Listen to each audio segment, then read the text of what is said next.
সচি মাতা গো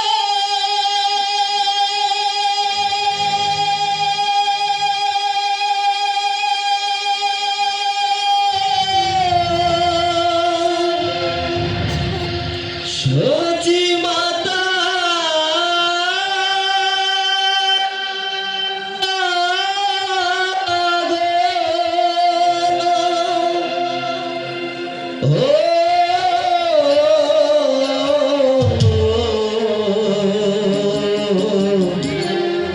সচি মাতা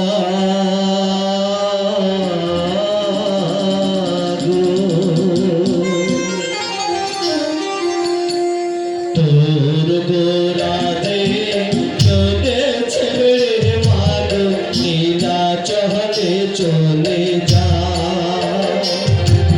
তোর গোরাতে চলে ছেড়ে মাগ নীলা চহলে চলে যা ও সে তোদের গোরা তোদে ছেড়ে যাবে তোদের গোরা তোদে ছেড়ে যাবে ধরে রাখা তারে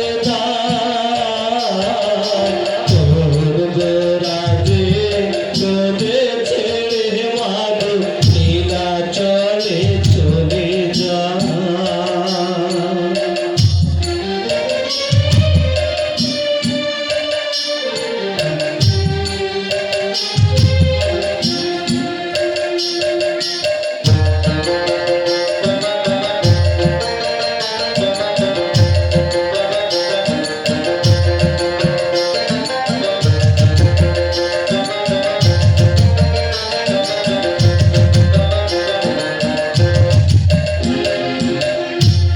কৃষ্ণ প্রেমে ভক্তি যার মা সে কি থাকে ঘরে দিবানিশি তুই নয়নে কৃষ্ণ বাড়ি ধরে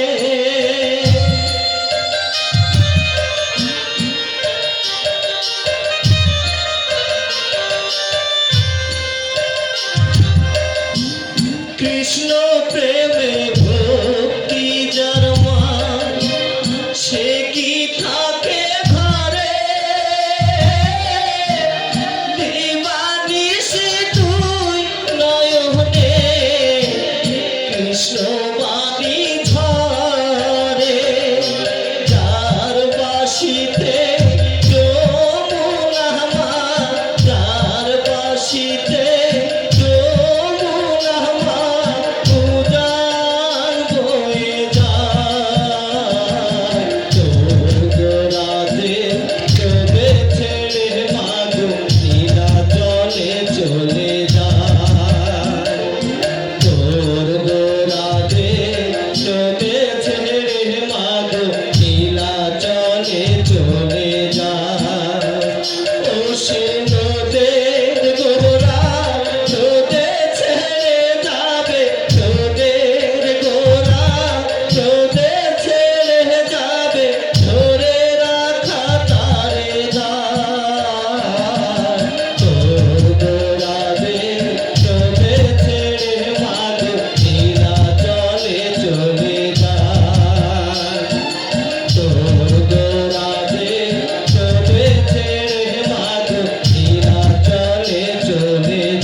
জয় হোক।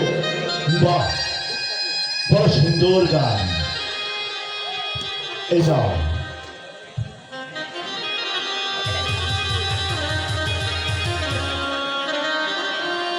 তোমার গানের বকশিস। মাঝে মাঝে এসে আমাকে তুমি গান শুনে যাবে, কেমন? আপনি তাহলে এখানেই থাকবেন?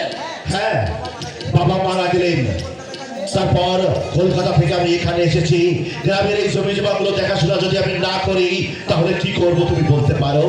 তাই আমি মনস্থ করেছি আজ থেকে আমি এখানেই থাকবো। খুব ভালো হবে হুজুর, খুব ভালো হবে। তাহলে এখন আমি আসি। আচ্ছা, এসো। তোর গোরাদে চলেছে ভাগ নীলা চলে চলে যা। তোর গোরাদে চলেছে ভাগ নীলা চলে চলে যা। সচি মাতা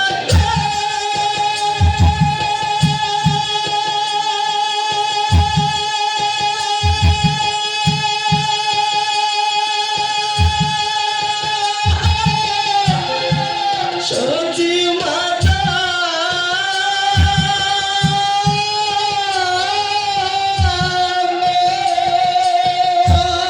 না, এই জগতে মানুষ কখনো মানুষকে ভালোবাসে না। স্বার্থের বিনিময়ে সবাই ভালোবাসার ভান করে। রোজ ভালোবাসে বেদে যৌবন সুস্থ দেহ, আর মেয়েরা ভালোবাসে মান সম্মান অর্থ প্রতিষ্ঠা। স্বার্থের লোভে মানুষ মানুষকে স্বর্গে যেতে বোকা বলা হয়। আবার স্বার্থ ব্যাঘাত করলে এই মানুষ সেই মানুষ স্বর্গ থেকে নরকে নামায়। কিরে বিপি, খবর পেলাম সমস্ত ভূত সরকারের লোকজন নিয়ে এই সর্বনাশী চরে ধান করতে আসছে। আপনি আমাকে হুকুম দিন এই সর্বনাশী চরের হুজুরের লাশ কিন্তু বিপি খুনোখুনি করে কোনো লাভ হবে না বিপি। খুনাখুনি করতে তো আমরা চাইছিলাম না হুজুর। জমি তো আমরা চাষ করেছি। আদালতে মামলা চলছে, কেন ওরা ধান কাটতে এলো? ওরা যদি লাঠি ধরে দেখায় তাহলে আমরা কিন্তু চুপ করে বসে থাকবো না। কিন্তু বিপি না হুজুর না, এই বিপিন ধানি বেঁচে থাকলে না হবে না। আপনি যদি হুকুম দিন ওই ভক্ত সরকারের মাথাটাকে দুভাগ করে বিপি আজ যদি আমরা চুপ করে থাকি তাহলে কাল সকালে বেরোলেই ওরা আমাকে টিপকে দেবে। তা আমি সহ্য করতে পারবো না হুজুর। আপনি যদি হুকুম দিন এই সর্বনাশী চরের মাটি আমি এদের লালে লাল করে দিই। মার দিতে গেলে মারটা কিন্তু উল্টো খেতেও হয়, এটা তুমি জানো বিপিন? সে তো হুজুর ভগবানের হাত। তবে এইটুকু বলতে পারি আমার হাতে যতক্ষণে লাঠি আছে ততক্ষণ তো ওর সুমন্দির ক্ষমতা নেই যে আমার গায়ে একটা নখের আছে। তুমি যাও, আমি ভেবে দেখছি। কিন্তু হুজুর কোনো কিন্তু নয় বিপিন, একটা কথা মনে রাখবে, ওই চরে জমি যদি দখল করতেই হয়, তার জন্য যদি খুনোখুনি করতে হয়, তাহলে আমি ঠিক সময় মতো তোমাকে হুকুম দেবো। জেনে রেখো বিপিন, মারামারি করবার আগে হুকুম আমি তোমাকে প্রয়োজন হলে নিশ্চয়ই দেবো। বেশ, আপনার হুকুমের মাথা পেতে দিলাম। তবে রায় মাতাকে বিশ্বাস করলে আপনি কিন্তু ঠকবেন। বিপিন ওদের কথায় মিষ্টি, অন্তরে ছুরি, কথাবার্তা বলতেছেন বলুন। তবে গায়ে চলে যদি ওরা ধান কাটতে আসে, তবে একবার তো আমি এগিয়ে যেতে দেব না। বিপিন আমি আপনার দাদা ঠাকুরের নুন খেয়েছি, আপনার নুন খাচ্ছি, আর সেই নুনের দাম দিতে গিয়ে এই সর্বনাশী চরের মাটি আমি তো সন্ধ্যায় রাখতে লালে লাল করে দেবো। বিপিন শয়তানদের বুঝিয়ে দেবো এই বিপিন ধারীর বয়স হলেও সে বাঘের বাচ্চা শান্ত বাঘ। বিপিন, দুর্গা শঙ্কর রায়ের মতি গতি আমি কিছুই বুঝতে পারছি না। আদালতে মামলা চলছে, আর ওরা এলেন আমার কাছে এমনি ভাবে জোর করে জমির ধান কাটতে। নমস্কার। নমস্কার নমস্কার, আসুন আসুন আসুন। কি সৌভাগ্য আমার। বসুন বসুন বসুন বসুন। আগে না হুজুর বলুন, এই তো বেশ আছে। তা কি মনে করে তাই বলুন। আগে হুজুর, ওই এলাবে তো রাজ দর্শন করতে। কি বলে পরেশ? কি বলেছেন নরেশদা? আমাদের মতো গরিবের ভাগ্যে তো রাজরাজার দর্শন খুব একটা মেলে না। তাই আমরা ভাবলাম ভালোই করেছেন, আপনারা এভাবে মাঝে মাঝে আসবেন। নিশ্চয়ই আসবো হুজুর, নিশ্চয়ই আসবো। নাকি বলো নরেশদা? আচ্ছা, কথা কি জানেন, শহরে বাস করে মনটা যেন আমার একেবারে উদাসীন হয়ে গিয়েছিল। তাই এখন থেকে ভাবছি এই গ্রামের বাড়িতে আমি কিছুটা দিন থাকবো। আপনারা মাঝে মাঝে আসবেন, আমার সঙ্গে গল্প করবেন, তাহলে আমার মনটা ভালো থাকবে। একটা খবর শুনেছে হুজুর? কি বলুন তো? আপনাদের বড় শত্রু লেজ গুটিয়ে পালিয়ে গেল। না পালিয়ে উপায় আছে।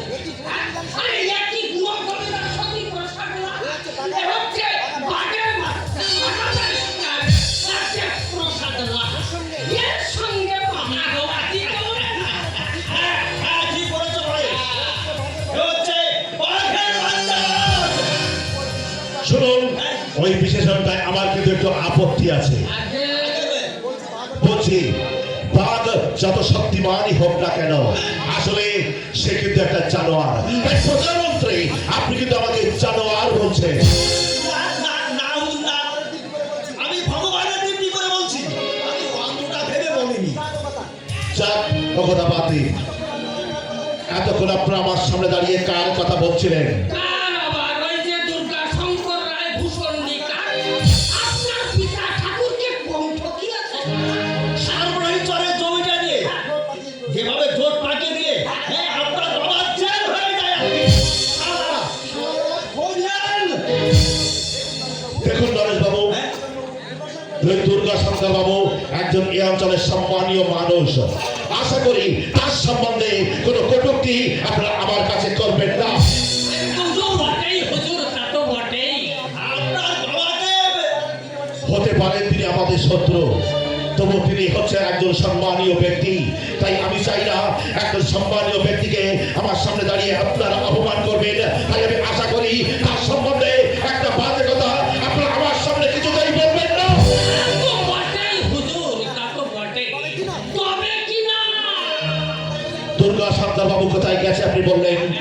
আগে সন্ন্যাসী হয়ে গেছে। সন্ন্যাসী? বুঝলেন না? ওই যে বারবণী তারা যেমন বৃদ্ধ বয়সে একটু থামবে কমবে মন দেয়, কেউ তাই আর কি। পরেশ বাবু! ঘন্টা ঘুঘে বিড়াল হয়েছে তপস্বী। এ অঞ্চলের কম মানুষকে ঠকিয়েছে, কত বিধবাকে যে ঘর ছাড়া করেছে তার কোনো হিসাব নেই। তাই বোধহয় বুড়ো বয়সে পাপ স্খলন করতে কাশি বাসি হলে। দুর্গা শঙ্কর রায় তাহলে কাশি গেছেন? আরে গেছেন কি বলছেন মশাই? মেয়ে জামাই খারাপ করে দেবে না ঘাট ধরে তাড়িয়ে ওরা তখন মেয়ের নামে সম্পত্তি লিখে দিয়েছে। তখনই বুঝেছিলাম যে কপাল খুলল।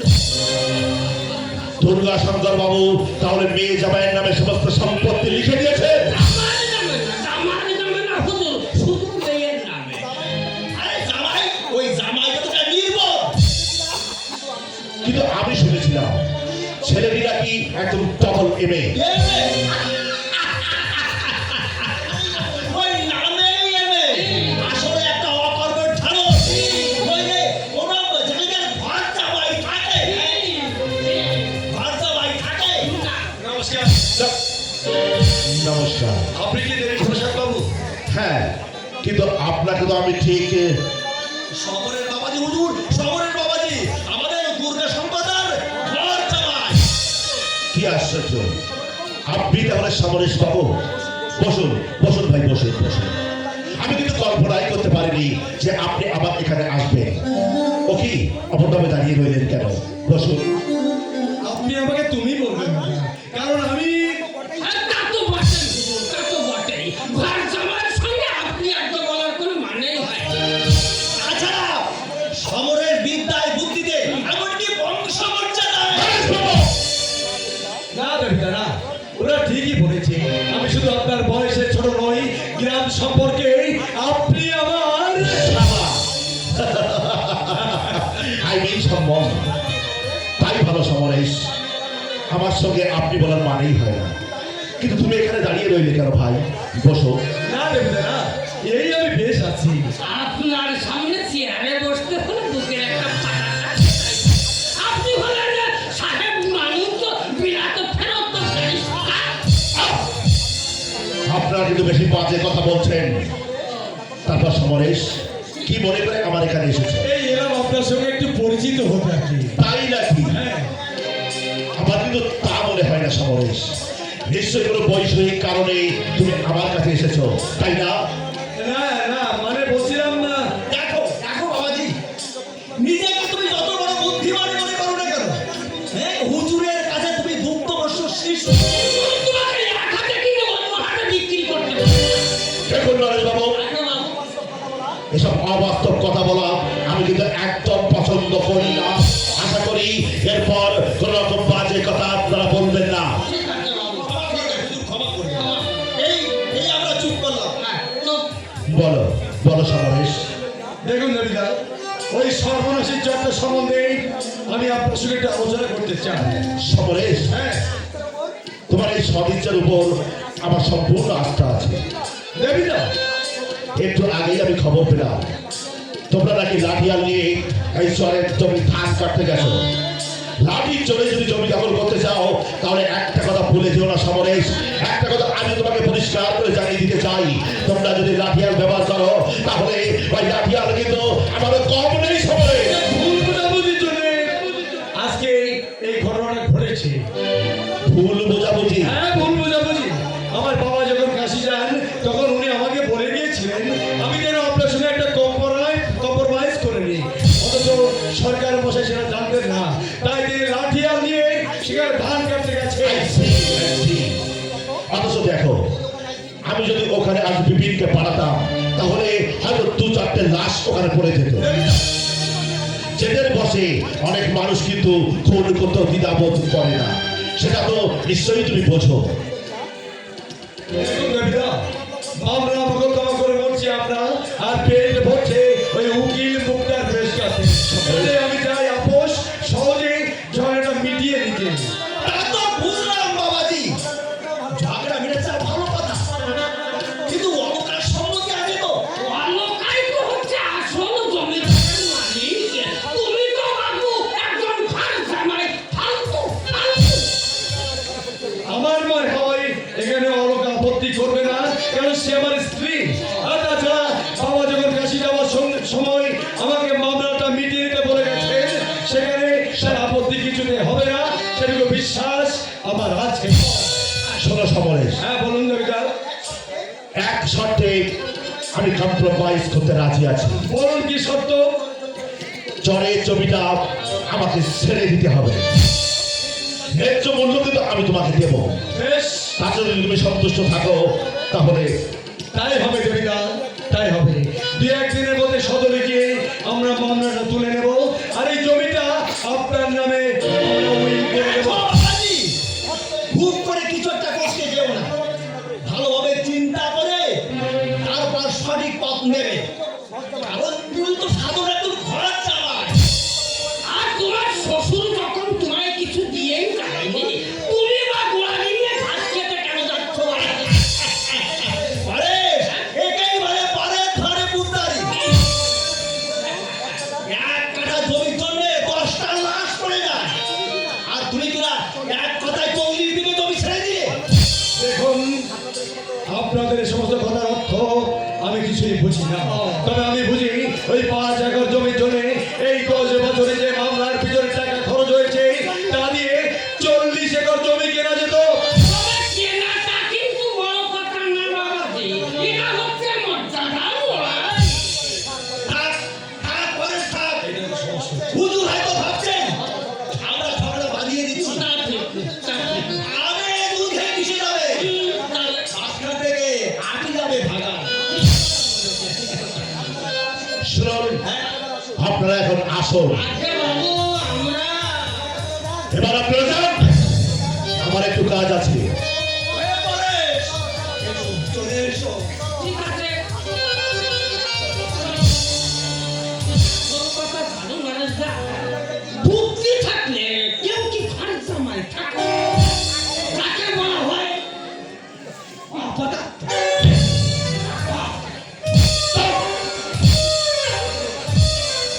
ওদের কথা তুমি কিছু মনে করো না। না দেবিদা, না। ওদেরকে আমি 10 বছর ধরে দেখছি, ওদের এই একই স্বভাব। তাহলে অলকার সঙ্গে কথাবার্তা বলে আমাকে তুমি খবরটা দিও সমরেশ। অলকার সঙ্গে কথা বলার কোনো প্রয়োজন নেই দেবিদা, আমি যখন আপনাকে কথা দিয়েছি এই কথার কোনো নড়চড় হবে না। সমরেশ, অলকার প্রতি সেরকম বিশ্বাস আমার আছে। তোমার ব্যবহারে সত্যি আমি মুগ্ধ সমরেশ।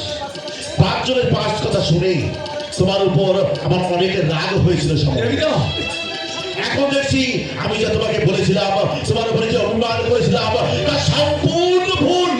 দেবিদা, জমিদার, দেখুন দেবিদা, জমিদারের মার প্যাঁচ আমি বুঝি না, আমি বুঝি অসহায় দরিদ্র কৃষক কেন অন্ধকারে মুখ লুকিয়ে কাঁদে, যারা রোদে পুড়ে বর্ষায় ভিজে ফলায় শস্যরার ফসল তা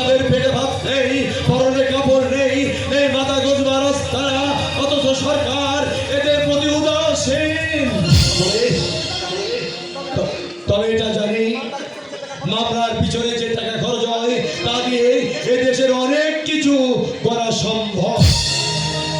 সেরকম কোনো পরিকল্পনা তোমার আছে নাকি? আছে দেবীরা, আছে হাজার হাজার নিরানত আছে এক মুঠো অন্যের জন্য তারা আত্মহত্যা করছে। তাদের রোগে জুটছে না ওষুধ, পরনের নেই কাপড়, নেই মাথা গুঁজার আচ্ছাদন, অথচ সরকার এদের প্রতি উদাসীন। এরাই ভরে দিচ্ছে সরকারের শস্য ভাণ্ডার। তোমার স্বপ্নকে বাস্তবে রূপান্তরিত করতে আমার সাহায্য তুমি নিশ্চয়ই পাবে। দেবীরা, তবে তা আমি চাই না সকলের। আমার নামটা সকলের কাছে প্রকাশ হোক। দেবীরা, সকল সর্বনাশার জঙ্গলের জমি আমি তোমার হাতে দিয়ে দেব। সমস্ত উইল আমি তোমার কাছে সমর্পণ করতে পারবো। যদি পারো এই অবাগা চাষিদেরকে তুমি বাঁচিয়ে রেখো সমরেশ, তাদের দিকে তুমি লক্ষ্য রেখো, তারা যেন কষ্ট না পায় সমরেশ, এটুকু শুধুমাত্র তোমার কাছে আমার দাম। একটা কথা তুমি মনে রেখো সমরেশ, এই চাষিদেরকে তুমি ভালোভাবে দেখবে। এরা নিরন্তরভাবে যেন না থাকে, সবাই ভালোভাবে জীবন যাপন করতে পারে। এরা যাতে সামনের মাঝে সমাজের মধ্যে বলতে পারে যে তোমরাই হচ্ছে আমাদের ভবিষ্যৎ, তোমরাই হচ্ছে আমাদের সব কিছু। না, আমি মহৎ নই, মহৎ আমি হতে চাই না। তো তোমার কাছে একটা অনুরোধ করে যেতে চাই যে মানুষ রোদে পড়ে ঘামে ভিজে আজ এত বড় তারা সম্পত্তি ভাগ করতে চায় না, তাকে কিভাবে ভাগাবো বলতে চায়, তাদের দিকে তুমি লক্ষ্য রাখবে। এটাই তোমার কাছে আমার একমাত্র যাওয়া সমরেশ, একমাত্র যাওয়া। আমার অবলের স্বপ্নকে বাস্তবে পরিণত করবার জন্য একজন সঙ্গী আমি অন্তত পেলাম। অনেক চাই না আমি সব চাষি মজুরদের সাহায্য করি, কিন্তু এরাও তো মানুষ, এদের তো আছে মানুষের মতো খেয়ে পড়ে বাঁচবার অধিকার।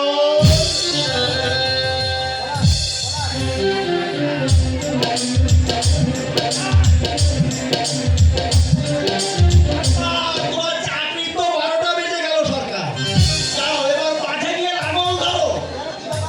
কি বাবা,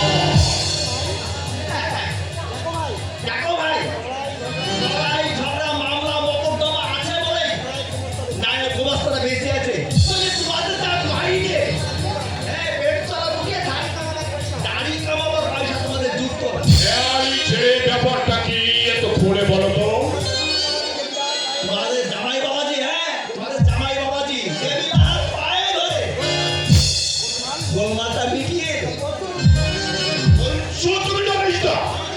আরে আমাকে না জানিয়ে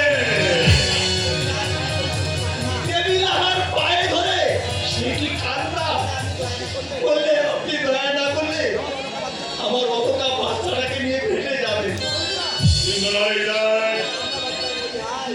আমি তো লজ্জায় মরে যাই।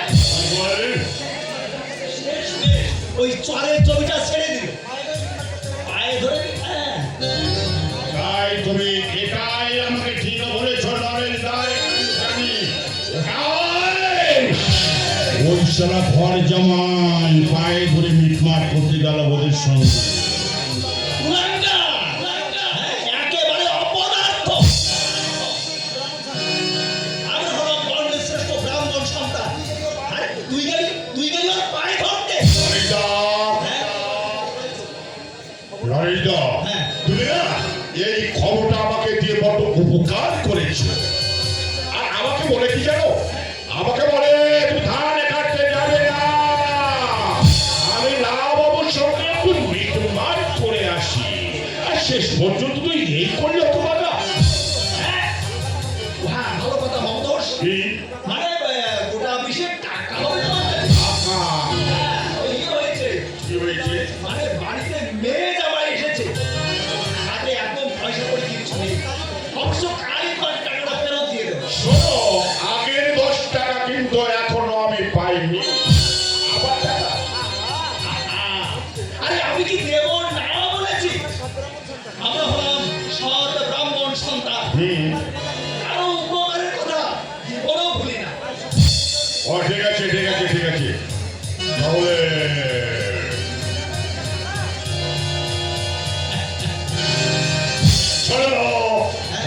সকালে টাকাটা আমাকে দিয়ে যাবে।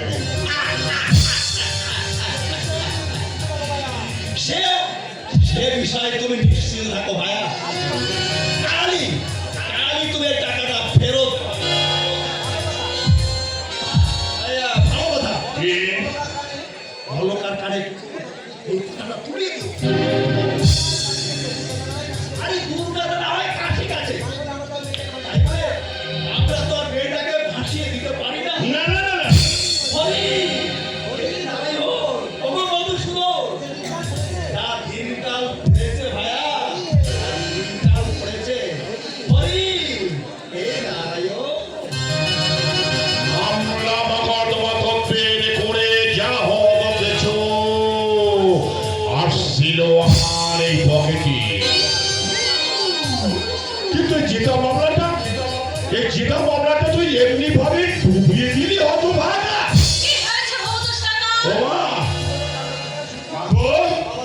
ওই বাবা জীবনে কাণ্ড কারখানা কিছু শুনেছো মা, কিছু শুনেছো? ওই বাবাজি নাকি লাগাবাবুর পায়ে ধরে মামলা মেটাতে গিয়েছিল মা। আর লাগাবো কি করলো জানো? ওই লাগাবো নাকি ওই লাঠি মেরে মধুস কাকা! মাগো, কি বলি বলো তো মা, আমি কি বলি? আরে দেবিলা, ওরে দেবিলা, তুই তো একটা সামান্য মানুষ, তুই 10টা কুটু দিয়ে আমাদের কাছে ক্ষমা চাইতে তুই কোনো ভয় পাবো না আমরা। তোমার কি দরকার ছিল বলো তো ওই লাঠি খাওয়াটা? কোথায় সে? জানি না। হয়তো হয়তো কোথায় লজ্জায় মাগো, আমি তো আগে একবার দেখেছিলাম ওই গাছটার নিচে বসে আছে, হয়তো কোথায় লজ্জায় মুখ লুকিয়ে আছে।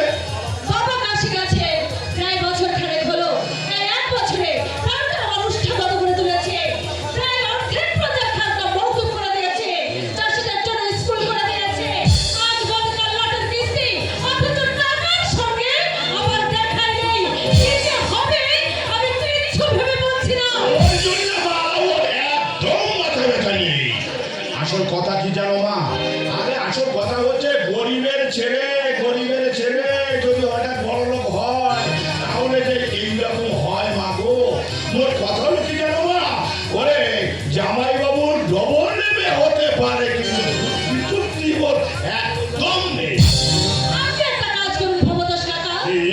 আজ বিজ্ঞাপন দিন, একজন লয়ার ম্যানেজার আমার চাই। লয়ার ম্যানেজার হ্যাঁ, ঠিক আছে মা, ঠিক আছে, কথাটা আমার মনে থাকবে।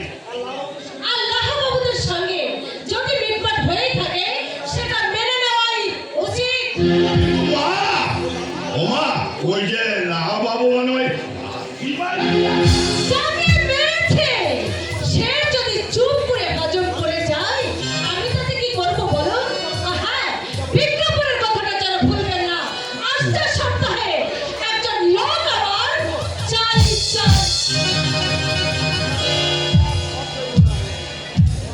একজন লয়ার ম্যানেজার চায়। হেই, চাকরিতে আর আমার কোনো শখ রইল না। আরে কোন জানি হয়তো কোন অপদেবতার ম্যানেজার এসে হাজির হবে, আমার ওই উপরের রায়টা হয়তো আমার একেবারে বন্ধ হয়ে যাবে। বলুন, বলুন। দেখুন না, এই লোকটা নাকি 3 বছরের খাজনা বাকি পড়ে আছি, অথচ ওই সংসারের যে অবস্থা দেখে এলাম, খাজনা দেওয়া তো দূরের কথা, দুবেলা দুমুঠো ভাতও তারা মুখে তুলতে পারে না। দেখুন বাবাজি, ওই সমস্ত দয়া ধর্ম দেখাতে গেলে কিন্তু জমিদারি একেবারে লাটে উড়িবে। আরে ওরা তো কাতুরি গাইবে, ওটা হচ্ছে ওদের সভা। আপনি বিশ্বাস করেন আমার বউটা চক্করে পড়েছে, জায়গা জমি বিক্রি করে কোন রকমে তার প্রাণটা আমি বাঁচিয়ে রেখেছি। এরপরও যদি খাজনা দিতে হয়, খাজনা দিতে হয়, খাজনা না দিলে কি হয়ে যাবে? তোর জমিদারি, আমার এই জমিদারি না, আমার এই জমিদারি দেখবে কে? আমার ওই বাবাজি। আর খাজনা না দিলে তোর পিঠে মুঠি কিন্তু আমি একেবারে উচ্ছেদ করে দেব। তোকে কিন্তু গাছ তলায় গিয়ে দাঁড়াতে হবে। দেখুন না সরকার বাবু, যদি কিছু করা যায়, বেচারা অভাবে পড়েই না। আহা, যা কিছু করে দরকার পারেন তো আপনি করুন মশাই, আমার কিচ্ছু করবার দরকার নেই। ম্যানেজার বাবু, এরা দরিদ্র অভাবী মানুষ, খেটে ফসল ফলায়, বৃষ্টিতে ভেজে, অথচ ওদের পেটে ভাত নেই, পরনে কাপড় নেই, নেই এক ফোঁটা ওষুধ কেনার মতো পয়সা। আমরা যদি ওদেরকে না দেখি। মশাই, আপনি কিন্তু হয় উঠছে।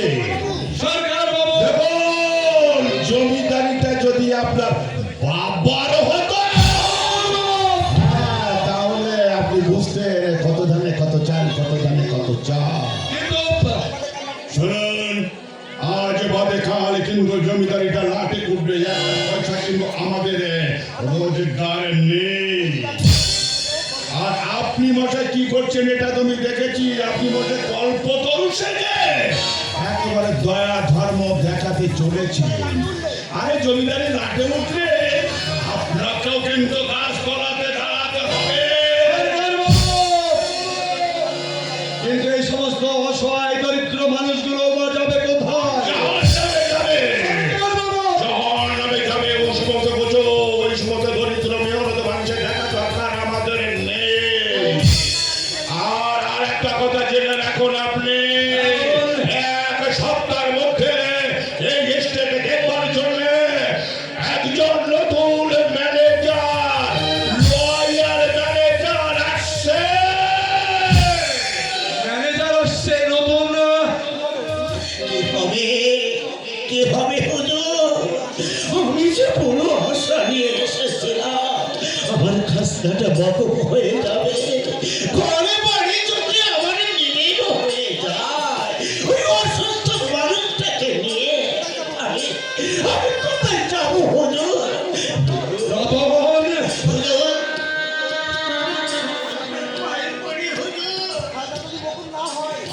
খাসনা যদি আমার বকম না হয়, অন্তত 3 মাস আমাকে সময় দিয়ে বাকি জমিটুকু বিক্রি করে না আবার তুমি বিক্রি করবে? এছাড়া আর আমার কি উপায় আছে? রতন, ঘরে আমার রোগী, আপনাদের খাজনা, মহাজনের ধার, মুদির পাওনা, কোন দিকে আমি সামলাই বলুন তো? শোনো, জমি বিক্রি করে তোমরা কি খাবে বলো তো? সব কিছু বিক্রি করে আমি শহরে শহরে যাবে? হ্যাঁ, আমি শহরে যাব। একটা কলকারখানায় একটা কাজ আমি ঠিক জোগাড় করে নেব। কিন্তু মুশকিল হবে, আমার এই বউটাকে দিয়ে মরেও না হারাম। এইভাবে তিলে ওর পাচ্ছে। থাক রতন, থাক। তোমাকে আর ওই জমিটুকু বিক্রি করতে হবে না। আমি তো প্রতি মাসে হাত খরচ বাবদ 200 করে টাকা পাই, সেই টাকা থেকে আমি তোমার খাজনাটা দিয়ে দেবো। হুজুর, আপনি গরিবের মা বাপ হুজুর, আপনার দয়া হচ্ছে হুজুর। রতন, তুমি এক কাজ করবা, কাল সকালে আমার সঙ্গে একবার দেখা করবে। শহরে আমার একজন ভালো বন্ধু ডাক্তার আছে, একটা চিঠি লিখে দেবো, তোমার স্ত্রীকে নিয়ে সেখানে যাবে। সেখানে বিনা চিকিৎসায়, সেখানে তোমার স্ত্রীর বিনা পয়সায় চিকিৎসা হবে, তুমি টেনশন করো না। তাই যদি পারেন হুজুর, চিরজীবন আপনার কিনা গোলাম হয়ে এসে গরিবের কথা কেউ ভাবে না হুজুর, গরিবের কথা কেউ ভাবে না। এরা আমাদের সবাই তেল দেয়, দেশের সরকার থেকে আরম্ভ করে দেশের নেতারা পর্যন্ত সকলে নিজেদের আখের গোছাতে ব্যস্ত। রতন, এই আমাদের মতো গরিবের কথা কেউ ভাবে না হুজুর, কেউ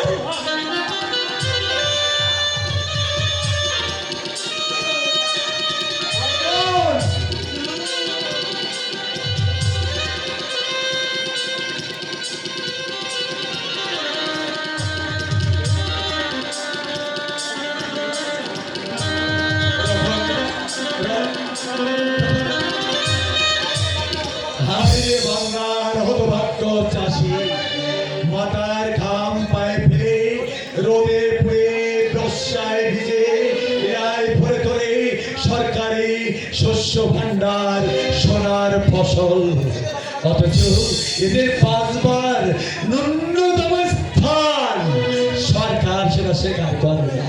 রাতের মধ্যে খাজনাটা তুমি মওকুফ করে দিয়ে এসেছো।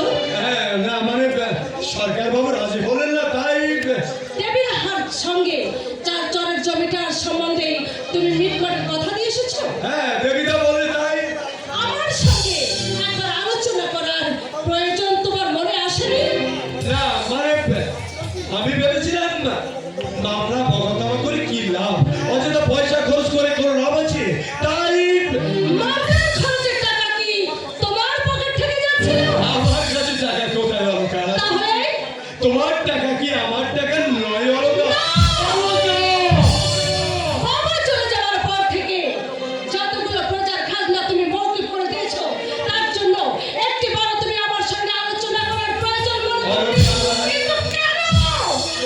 আমি ভেবেছিলাম জমিদারিটা তোমার নয়, আমার। অলকা অতএব জমিদারি সম্বন্ধে কোথাও কোনো কথা দেওয়া হয় সেটা আমি চাই না। আজকের এই কথাটা আমার মনে থাকবে। হ্যাঁ, তাই রাখলে আমি বাধিত হব। নতুন ম্যানেজারের জন্য কাগজে বিজ্ঞাপন দেওয়া হয়েছে, তোমাকে আর জমিদারি দেখাশোনা করতে হবে না। তাহলে আমার দিনগুলো কি করে কাটবে অলকা? ঘরের খেয়ে বনের মোষ তাড়িয়ে বেড়াবে। যেভাবে আমার ক্ষতি হয় তুমি সেই চেষ্টাই করবে। কি পারবে না? অলকা তুমি জমিদারি মর্ম তারাই বোঝে যাদের জমিদারি রক্ত গায়ে আছে। পথের রামাসামা যদি জমিদারি চালাতে পারতো, তাহলে পথের রামাসামাও জমিদার হয়ে যেত। অলকা নিজের নাক কেটে পরের যাত্রা ভঙ্গ তোমার মতো মানুষের দ্বারাই সম্ভব। এখানে থাকতে হলে এসব ভাবাবেগ ছাড়তে হবে। আমি জমিদারি করতে বসেছি, জমিদারি উচ্ছন্নে দিতে নয়।